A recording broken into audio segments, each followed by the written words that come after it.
না না গিন্নি, এত দায়িত্ব নিতে পারবো না, এই বলে দিচ্ছি। হ্যাঁ এ তুমি কি বলছো? হ্যাঁ ঠিকই বলছি। একে আজ 1 মাসের ওপর তোমার মা এসে আমার বাড়িতে আছে। তার খাওয়া, তার পড়ার সব খরচ আমার কাঁধে। তার উপর তো ছোট বোনের বিয়ের সব দায়িত্ব যদি আমার ঘাড়ে এসে পড়ে, তাহলে তো আমি ভারে ভারে চ্যাপ্টা হয়ে যাব। খরচের ভয়ে তুমি ছোট্ট শালীর বিয়ের দায়িত্ব নিতে পারবে না? আর তুমি না কৃষ্ণনগরের রাজ্যের একমাত্র মন্ত্রী। না, পারবো না। একটা মেয়ের বিয়ে দিতে কত খরচ হবে সেটা জানো?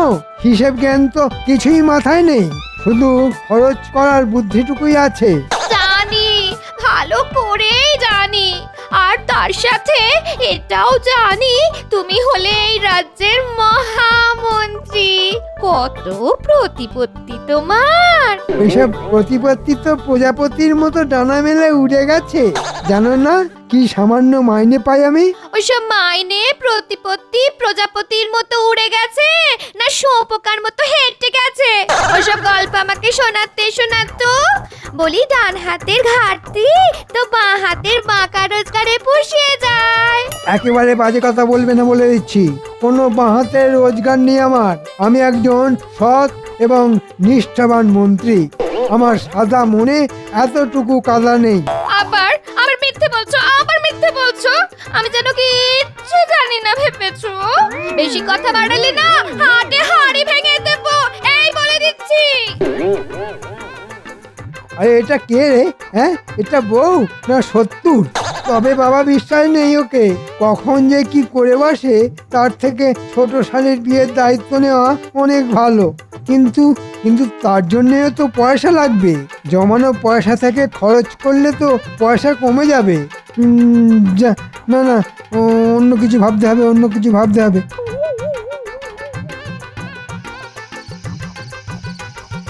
আর কি হলো কি? রাত কত হলো খেয়াল আছে?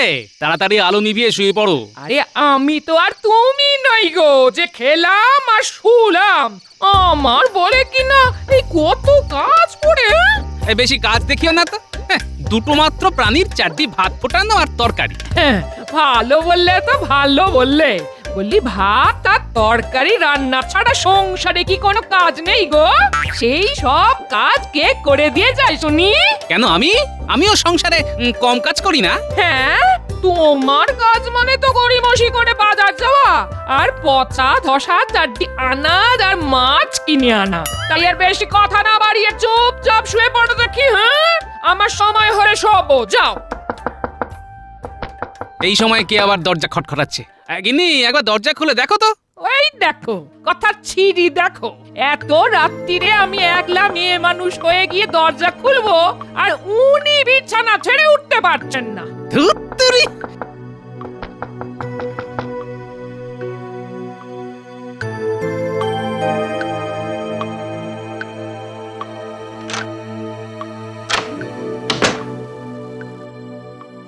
দূর বাবা, কেউ তো নেই। আরে দেখো দেখো, ভালো করে দেখো। যদি কেউ নাই থাকবে তাহলে দরজায় আওয়াজ করলোটা কে? সে আমি কি করে বলবো? দরজায় আওয়াজ হলো, দরজা খুললাম, কাউকে দেখতে পেলাম না, তাই আবার দরজা বন্ধ করে শুয়ে পড়ছি। ব্যাস, আমার কাজ শেষ।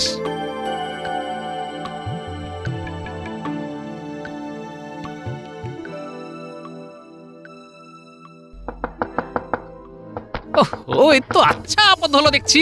যাও গিয়ে দেখো। আমি পারবো না, দেখতে হলে তুমি দেখো। আমিও পারবো না।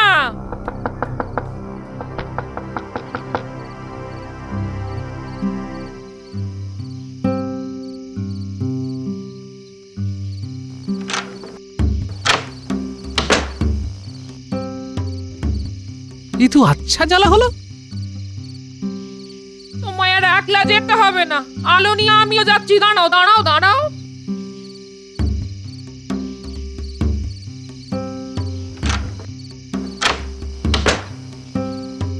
আরে, এবারেও তো কাউকে দেখতে পাচ্ছি না। তাহলে না মনে হয় কোনো শয়তান এসে না এই মাঝ রাত্রিরে আমাদের সঙ্গে মশকরা করতে, জানো? এটাকে ধরতে পারলে না লাঠি দিয়ে ঠ্যাং খোড়া করে দেবো একেবারে। এসো তো আমার সঙ্গে। এই কেউ তো নেই গো। কি ভুতুড়ে কাণ্ড রে বাবা। চলো ভেতরে চলো। কিন্তু কিন্তু আবার যদি দরজায় কেউ খটখট করে, হ্যাঁ? কানে তুলো দিয়ে ঘুমাবো, তাহলে আওয়াজও পাবো না আর ঘুমের ব্যাঘাতও হবে না।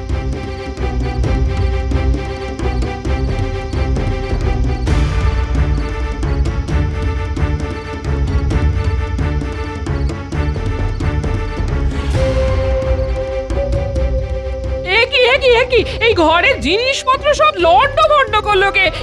কি দেখো দেখো দেখো, আরে আমাদের পিতল কাঁসার বাসনপত্র, টাকা পয়সার বাক্স, সব কোথায় গেল? হ্যাঁ, এইটুকু সময়ের মধ্যে কে ঢুকলো? হ্যাঁ, কে চুরি করলো বলো তো? হ্যাঁ, কে চুরি করলো? আরে এ তো শীত কেটে চোর ঘরে ঢুকেছিল। হ্যাঁ, দরজায় শব্দ করে আমাদের ঘরের বাইরে পাঠিয়ে আমাদের সর্বস্ব নিয়ে চলে গেল গো। হায় হায় হায়, আমার কি সর্বনাশ হলো গো।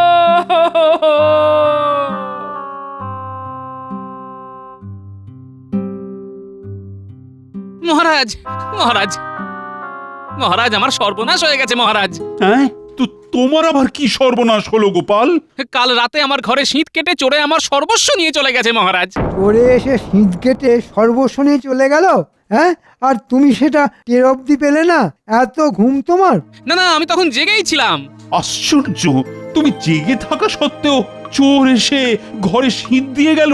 আসলে হয়েছে কি, হঠাৎ দরজায় খটখট শব্দ, দরজা খুলে দেখি কেউ নেই। দরজা বন্ধ করে যেই আবার শুয়েছি অমনি আবার শব্দ। শেষে আমি আর গিন্নি দুজনে মিলে ঘর থেকে বেরিয়ে অনেক খোঁজাখুঁজি করেও যখন কাউকে না পেয়ে ঘরে গেলাম, তখন দেখি চোরে সব দামি জিনিস নিয়ে পালিয়েছে মহারাজ। কি কি কি কি জিনিস ছিল ঘরে? আগে ওই পেতল কাঁসার বাসনপত্র, কাপড়, শাড়ি, তারপর টাকা পয়সা। ওরে বাবা, এত কিছু ছিল? তা আমি যতদূর জানি পেটুক গোপালের ঘরে খাবার দাবার ছাড়া আর কিছুই তো থাকে না। হাসছেন তো? আমার কথা শুনে হাসছেন তো? তাহলে কি আমি মিথ্যে কথা বলছি? মহারাজ, আমার মনে হয় এ সমস্ত গল্প বলে গোপাল আপনার কাছ থেকে কিছু সাহায্য চাইতে এসেছে। কল খাটিয়ে আপনাকে পটিয়ে নিতে চায় আর কি। একেবারে বাজে কথা বলবেন না। বাজে কথা? আচ্ছা, এর আগে এরকম কাঁদুনি গিয়ে তুমি মহারাজের কাছ থেকে টাকা পয়সা আদায় করনি? মহারাজ, আমি কিন্তু আপনার কাছ থেকে কোনো টাকা পয়সা চাইতে আসিনি। আমি এসেছি আপনার কাছে নালিশ জানাতে। ঠিক আছে, আজ থেকে না হয় রাতে পাহারা বাড়িয়ে দেব। কিন্তু কিন্তু আমার চুরি যাওয়া জিনিসপত্রের কি হবে? হ্যাঁ হ্যাঁ, চোর ধরা পড়লে তার কাছ থেকেই উদ্ধার হবে। কি ব্যাপার বলা তো, তোমার আবার কি হলো? আর সকালে ওই দোকান খুলে দেখি দোকানে শীত কেটে দোকান থেকে সব মিষ্টি আর টাকা পয়সা চুরি হয়ে গেছে। সে কি? হ্যাঁ মহারাজ, এতদিন ধরে দোকানদারি করছি, এই প্রথম চুরি, তাও আবার এত বড়। আপনি আপনি কিছু একটা ব্যবস্থা করুন মহারাজ, না হলে ধনে প্রাণে মারা যাব। হ্যাঁ, এ তো খুব বিপদ হলো দেখছি। কাল রাতে গোপালের বাড়িতে চুরি, তারপর আবার তোমার দোকানে চুরি, আর সবকটাই শীত কেটে। সেনাপতি, আদেশ করুন মহারাজ। আজ রাত থেকে খুব শক্তপোক্ত পাহারার ব্যবস্থা করো, চোর যেন কোনো মতেই আর চুরি করতে না পারে। যথাজ্ঞা মহারাজ। গোপাল আর ভোলা, তোমরা তোমাদের আবশ্যিক কিছু জিনিসপত্র কেনার জন্য রাজকোষ থেকে কিছু টাকা পয়সা নিয়ে যেও।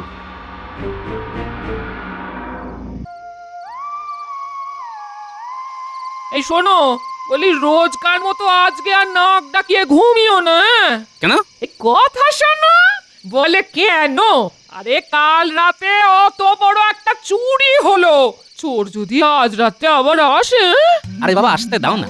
সে বেটা এলেও তো নতুন করে আর কিছু পাবে না, তাই অযথা জেগে না থেকে ঘুমিয়ে পড়ো। একটা কথা মনে রেখো গিন্নি, পুড়ে যাওয়া ছাইয়ে কোনোদিন আগুন ধরে না, বুঝলে?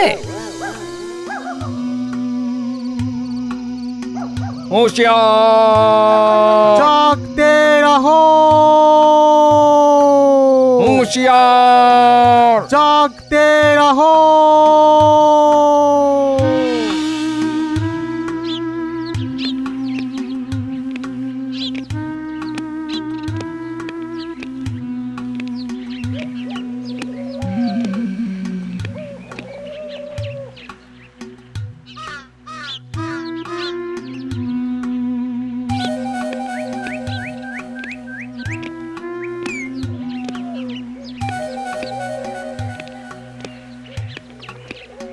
মহারাজ মহারাজ মহারাজ, সর্বনাশ হয়ে গেছে মহারাজ, সর্বনাশ হয়ে গেছে। হ্যাঁ, তোমার আবার কি সর্বনাশ হলো? আমার আমার সেই সুন্দর রূপোর কলমটা কাল রাতে চুরি হয়ে গেছে মহারাজ। হ্যাঁ মহারাজ, আমার কবিতায় খুশি হয়ে যেটা আপনি আমায় উপহার দিয়েছিলেন সেইটে। সে কি কি করে হলো? তা তো আমি বলতে পারবো না।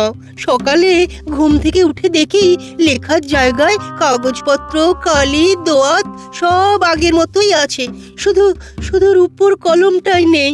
আমার মনে হয় জানলা দিয়ে হাত বাড়িয়ে কেউ ওটা তুলে নিয়ে গেছে। চুরি হলো মোর রূপোর কলম, খুব ব্যথা হচ্ছে, তবু নেই যে কোনো মলম। অসহ্য অসহ্য! এর মধ্যে আবার কাব্য রচনা হচ্ছে। রোজ রাতে এর বাড়ি ওর বাড়ি চুরি হওয়াটা তো অসহ্য হয়ে দাঁড়ালো দেখছি। সেনাপতি, সেনাপতি, আজ্ঞা করুন মহারাজ। কাল রাতে পাহারার ব্যবস্থা করনি? করেছিলাম মহারাজ, প্রতি রাস্তায় প্রত্যেক মোড়ে পাহারার ব্যবস্থা ছিল। তাহলে সভা কবির বাড়ি থেকে রূপোর কলমটা চুরি হয় কি করে? সেটাই তো বুঝতে পারছি না মহারাজ। পুরো ব্যাপারটা আমার মাথার উপর দিয়ে বেরিয়ে যাচ্ছে। ব্যায়াম করে স্বাস্থ্য মোটা করতে গিয়ে সেনাপতি মাথাটাও মোটা করে ফেলেছে। ওরকম মাথা মোটা সেনাপতি কি আর করবে মহারাজ? সকলকে এক্ষুনি এক্ষুনি রাজসভায় ডাকো।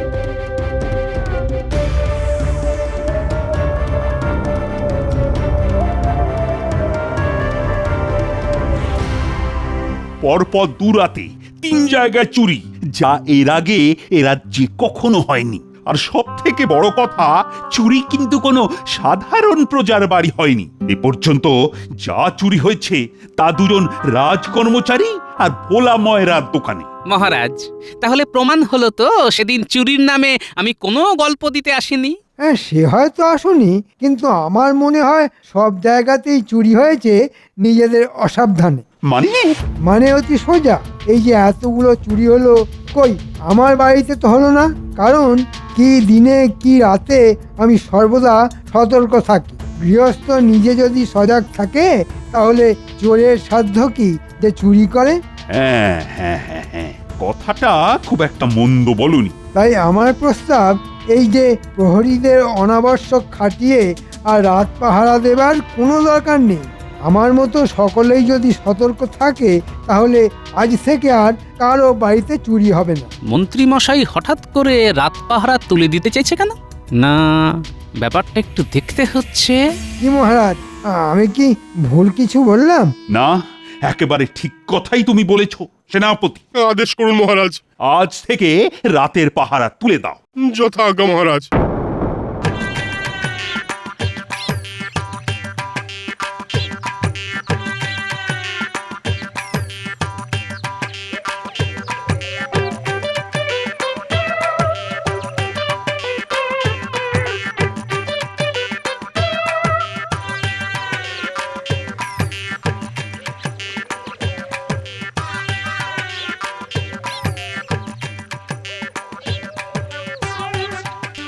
এই তোরা শোন এদিকে শোন, যার জন্য তোদের ডেকে পাঠিয়েছি একটা কাজ করতে হবে তোদের। কি করতে হবে বলে দাও।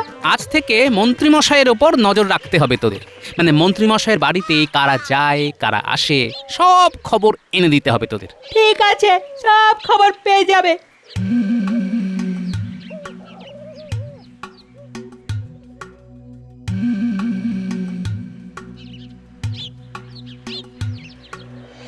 তা মন্ত্রী মশাই, কাজকর্ম সব ঠিকঠাক করতে পেরেছি তো? আরে করতে পেরেছিস কি বলছিস? এখনো তো কত কাজ করতে হবে তোদের। এখনো কাজ বাকি। কিন্তু আমার যে খুব ভয় করছে মন্ত্রী মশাই। কেন ভয় করছে কেন?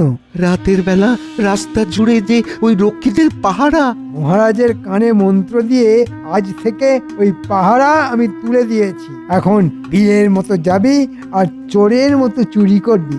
আজ রাতেই যাবি।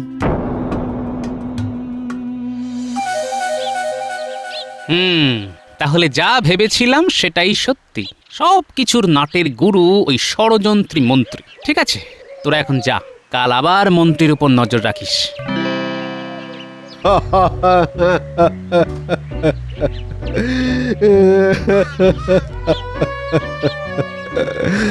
কাল রাতে চোরে যে আমাকে ভিখারি করে দিয়ে গেল মহারাজ। এ তো দেখছি ঘোর সংকট। আচ্ছা, কে বা কারা এসব করছে সে সম্পর্কে তোমরা কি কিছু বলতে পারো? আমি তো এখনই বলে দিতে পারি মহারাজ, কিন্তু এখন কিছু বলবো না। বরং এখন এমন কিছু বলবো যাতে করে আসল চোরের সাহস আরো বেড়ে যায়। মহারাজ, চুরির ধরন দেখে কেন জানি না শুধুই মনে হচ্ছে এ কাজ হলো কেলে পচার। হ্যাঁ, কেলে পচা, কিন্তু সে তো এখন চুরি চামারি ছেড়ে দিয়েছে। মহারাজ, বিড়াল যেমন কখনো মাছ খাওয়া ছাড়তে পারে না, তেমনি পাকা চোরও কখনো চুরি ছাড়তে পারে না। আর একটু চিন্তা করলেই বুঝতে পারবেন, আমাদের যার যার বাড়িতে চুরি হয়েছে সব বাড়িগুলোই কেলে পচার নখদর্পণে। সেনাপতি, এক্ষুনি কেলে পচাকে বেঁধে আনার ব্যবস্থা করো। আমি এক্ষুনি ধরে আনছি মহারাজ। আহা, কি মজা! কার চুরির দায় কার ঘাড়ে গিয়ে পড়লো, হ্যাঁ? কেলে পচাকে ধরে এনেছি মহারাজ। কিরে কেলে পচা, তুই আবার চুরি চামারি শুরু করেছিস? বিশ্বাস করুন মহারাজ, বহুদিন আমি এই কাজ করিনি গো। তাহলে কে করলো বল? আমি কি করে বলবো বলুন তো? শুনলাম তুই নাকি কদিন রাতে বাড়ি ছিলি না। মানে কদিন রাতে আমি তো পাশের গায়ে যাত্রা শুনতে গিয়েছিলাম গো। ওর কোনো কথা বিশ্বাস করবেন না মহারাজ, এক্ষুনি ওকে কারাগারে পাঠাবার ব্যবস্থা করুন। তারপর আমিও দেখবো ওর পেটের কথা বের করতে পারি কিনা। গোপাল দাদা, একদিন তোমার কথাতেই আমি চুরি ছেড়ে দিয়েছি গো। আজ কিনা তুমি আমার বিনা দোষে কারাগারে পাঠিয়ে দিলে গো। ও গোপাল দাদা গো, এ তুমি কি করলে গো? ছাড়ি দাও, আমি ছাড়ি দাও। কি করব বল, আসলে রাঘব বোয়ালকে ধরতে গিয়ে তোকে শুধু টপ করেছি। তবে চিন্তা করিস না, আসল চোরকে ধরে তোকে আমি কারাগার থেকে ঠিক বের করে আনবো। শোন, আজ রাতে সব থেকে বড় ঘাইটা মারতে হবে তোদের। কার বাড়ি শুধু বলে দিন, তারপর দেখবেন কি করি। তোদের আজ যেতে হবে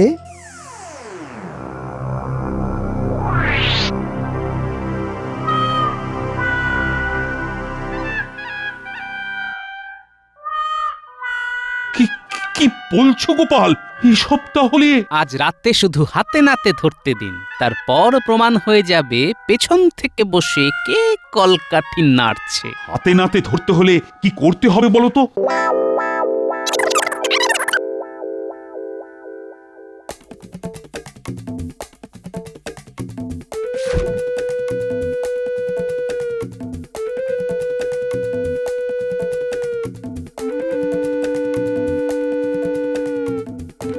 বেশ বেশ ভালো রকম জিনিস চুরি হলো, কি বলিস বটা? সে আর বলতে, আর জিনিস বলে জিনিস, সব ভালো ভালো আর দামি জিনিস।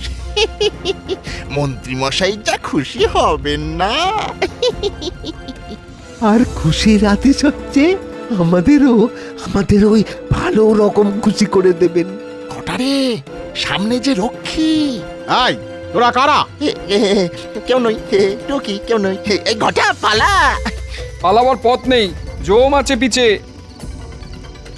অজি শয়তান, আজ আমার বাড়িতে চুরি করতে এসেছিস? কি বলেছিলাম মহারাজ, এসবই বটা ঘটার কাজ। আর এবার শুধু বের করতে হবে পেছনে বসে কে কলকাঠি নাড়ছে। আমাদের ছেড়ে দিন মহারাজ, আমাদের ছেড়ে দিন। হ্যাঁ, এই যে জিনিসপত্র সবকিছু বুঝে নিয়ে দয়া করে আমাদের ছেড়ে দিন। ছেড়ে তো দেবই, তবে তার জন্য আমি যা যা বলবো তোদের যে তাই তাই করতে হবে। ঠিক আছে, তাই করব। কি করতে হবে বলো? এখন চল নাটের গুরুর বাড়ি।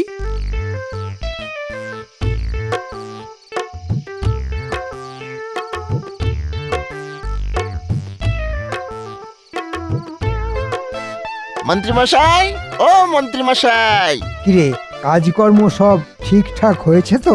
একেবারে চকায় চক। তাহলে ঝোলা কোথায়? ঝোলা খুলে দেখা কি কি চুরি করে আনলি। ঝোলার বদলে মোটা দড়ি নিয়ে এসেছি, আপনার কোমরে পরিয়ে কারাগারে নিয়ে যাব বলে। মুখ সামলে কথা বলবে গোপাল, তুমি জানো না কার সঙ্গে কথা বলছো?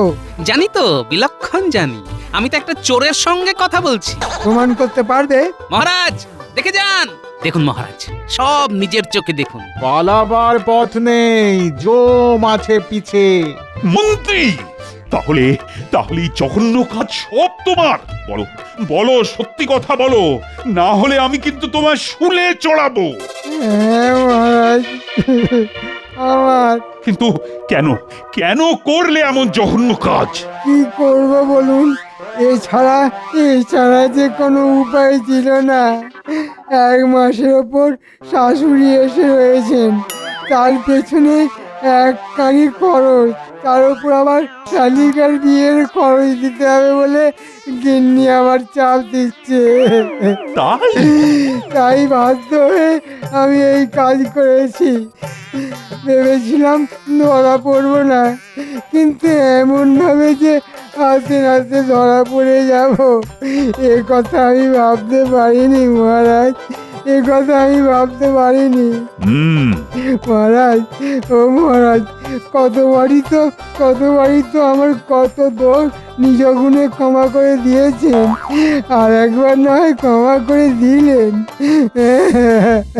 চুপ, একেবারে চুপ। চুরি করে আবার ক্ষমা চাওয়া হচ্ছে? না না না না না, কোনো ক্ষমা নেই।